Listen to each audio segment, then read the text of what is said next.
En France, on revient maintenant sur ce changement de climat dans le Gard. On pourrait le résumer d'une question.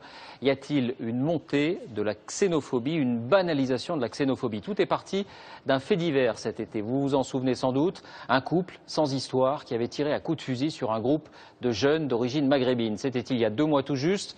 Surprise, depuis leur condamnation, ils sont largement soutenus par la population. Alors que se passe-t-il vraiment là-bas? Oui, il y a du rejet, des tensions, il y a de l'exaspération aussi. Faut-il parler de racisme?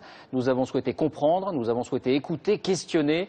Pour cela, nous avons pris le temps de restituer, de comprendre d'abord, le temps de ce grand reportage réalisé par Léo Lamberton et Françoise Mazou. Ils sont étudiants, ingénieurs, jeunes travailleurs d'origine maghrébine. Nous sommes au mois d'août à Aigues-Mortes dans le Gard. La chaleur est écrasante et ils ont pris l'habitude de prendre le frais à l'entrée de leur cité. Un soir, un couple de villageois s'approche d'eux. On lui a demandé si elle voulait un renseignement, vu qu'il s'est arrêté, qu'il nous regardait. Donc là, il est parti. Il nous a répondu, il est parti. Et il est revenu une deuxième fois. Et il s'est arrêté pile devant moi, là. Donc moi, j'étais assis environ là. Et il m'a dit, exactement, il m'a dit, c'est pas les Arabes qui vont me donner un renseignement. Et sa femme, elle a dit, on est en France ici. Ensuite, il a pris son arme, il a sorti de la voiture et il a tiré en l'air. Le couple, âgé d'une quarantaine d'années, poursuit alors le groupe qui s'enfuit. La fusillade va durer près de 3/4 d'heure. Bilan, une victime légèrement blessée par plusieurs plombs. Franchement, c'était une impression de comme une chasse à l'homme, quoi. C'était pour moi. Ils voulaient nous chasser, on était du gibier, quoi, des animaux. À Aigues-Mortes, l'affaire fait grand bruit. Une solidarité se noue, pas autour des victimes, mais autour de William Vidal et de sa compagne, le couple condamné à 4 ans et 2 ans de prison ferme. Une pétition recueille même 800 signatures. Nous nous sommes rendus sur place juste après les faits.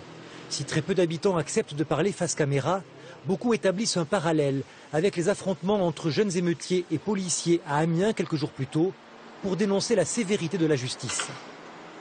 Il a été condamné parce qu'il a tiré sur des Maghrébins. Et parlez là.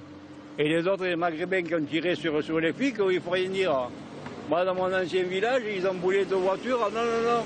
Ils n'ont pas brûlé, ils s'amusent.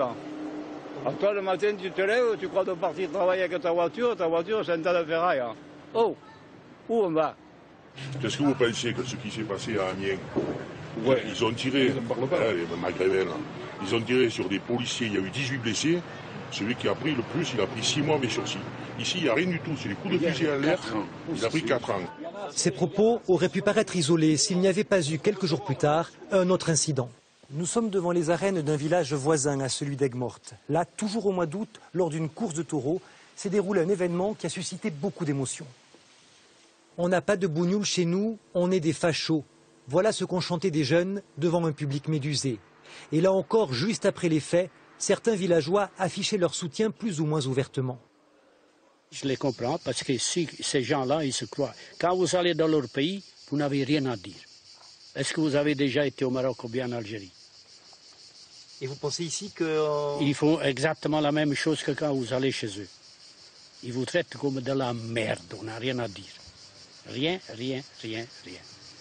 Donc vous comprenez les réactions racistes en fait? Oui, oui, je les comprends très bien. Vous êtes raciste vous? Ah non, non, pas du tout. Moi je suis juste. Je dis, ces gens-là, ils sont là, ils viennent pour travailler, ils n'ont qu'à travailler. Mais faire ce qu'il faut, ils n'ont pas le droit de le faire, ils n'ont qu'à respecter les lois de la République. Pas plus tard que mercredi 15 août, j'étais à une course de taureaux au Trophée des As, qui est venu nous casser les pieds à l'entraque parce qu'on se dégourdissait. Je ne vous fais pas dire, 2 ans avant qu'ils sont venus nous emmerder, voilà, c'est tout.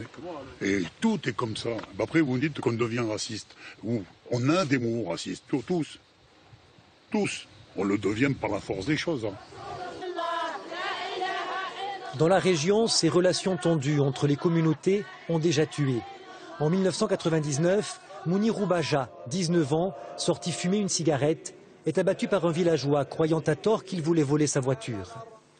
Entre Saint-Gilles et le Grau-du-Roi, au sud du département du Gard, la petite Camargue ne connaît pas une délinquance plus forte qu'ailleurs.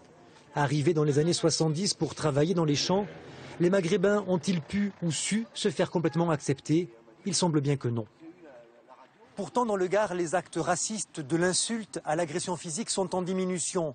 23 pour les 6 premiers mois de cette année contre 25 sur la même période l'an dernier. On ne peut donc pas parler de flambée du racisme, mais plutôt de sa banalisation. Témoin cette altercation lors de la visite du ministre de l'Intérieur à Saint-Gilles à la mi-septembre. Une habitante critique le coût de son déplacement et puis dérape. Tout l'argent que vous avez dépensé aujourd'hui pour venir faire le beau, hypocrite. Non, moi je suis espagnol, madame. Je m'en fous. On a assez d'arabes dans le pays. Et il n'y a que ça. C'est très bien. Et vous avez qu'on a raison. Hypocrite que vous êtes. Avec moi, la République, elle sera partout. Et le racisme et la délinquance seront combattus de la même manière. Bravo. Bonjour mesdames. Salut Majesté. Vous allez bien, princesse? Y a-t-il un lien entre cette banalisation du racisme et la victoire du député apparenté Front National Gilbert Collard? Beaucoup d'élus de gauche l'affirment, lui s'en défend. Et à Marseille, quand la population d'une cité expulse des Roms, on n'est pas à Saint-Gilles, on n'est pas à Vauvert, l'élu est de gauche. On ne va pas dire que son élection a indirectement libéré la parole raciste. Pourquoi on le dit ici? Je condamne le racisme anti-blanc qui existe. Je condamne le racisme à l'égard des Maghrébins, à l'égard des Juifs, à l'égard de toute personne, parce que je suis un patriote. Les Vidal à la maison, les racailles en prison, les Vidal à la maison. Aujourd'hui, des groupuscules d'extrême droite profitent de l'affaire d'Aigues-Mortes pour se faire entendre. Exemple, la Ligue du Midi, exigeant, il y a quelques jours, la libération du couple Vidal. En fin de manifestation, nous avons demandé à une victime de la fusillade et à un de ses camarades de venir dialoguer. Je suis désolé, mais maintenant c'est fini. Oui, mais... Pourquoi c'est fini, monsieur Roudier? Parce qu'on a une salle à aller voir tout de suite. Mais vous voulez pas leur parler en fait? Ah mais non, mais là c'est pas la peine. Oui, ça va. S'il vous plaît. Il n'y a pas de leur dire qu'il faut rentrer à la maison. On décroche et nous on rentre. Il n'y aura pas un grand débat. Et nous on rentre à la maison. Allez, en fait. Olivier, allez. Au pays des ancêtres, chacun sa patrie. La terre des pères, chacun la sienne.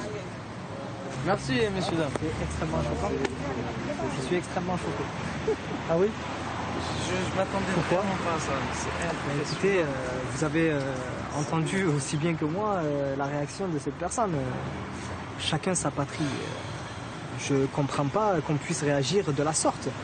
J'estime être français au même titre que lui. Le racisme a toujours existé depuis des millénaires. Voilà, on sait qu'il y a du racisme. Là, jusqu'à aujourd'hui, on savait qu'il était présent. C'était un comportement qui était à notre égard où on sentait ce racisme. Là, c'est une libération des propos et pire des actes. Est-ce qu'il n'y a parfois pas le comportement de certains jeunes dans les cités qui, par l'insécurité, etc., peuvent provoquer aussi ces réactions-là? Quelqu'un de cité ou quelqu'un d'un quartier bourgeois qui brûle une voiture, bon, ça arrive moins, c'est vrai, dans les quartiers bourgeois. Mais est-ce qu'on les stigmatise selon leurs origines? Je vois pas pourquoi. Je veux dire, est-ce que je dois condamner toutes les personnes qui portent des lunettes parce qu'ils ont brûlé. J'ai vu 3 personnes qui ont brûlé des voitures qui portent des lunettes. Alors toutes les personnes qui portent des lunettes, faut leur tirer dessus. Non. Et là, enfin, leurs opinions se basent sur des origines. Mais il y a autre chose que les origines. Pour apaiser les esprits, la semaine dernière, le maire d'Aigues-Mortes a organisé une cérémonie républicaine ouverte aux 8000 habitants. 200 sont venus et ont chanté ensemble la Marseillaise. Qu'en pensent tous ceux qui n'étaient pas là? La question reste posée.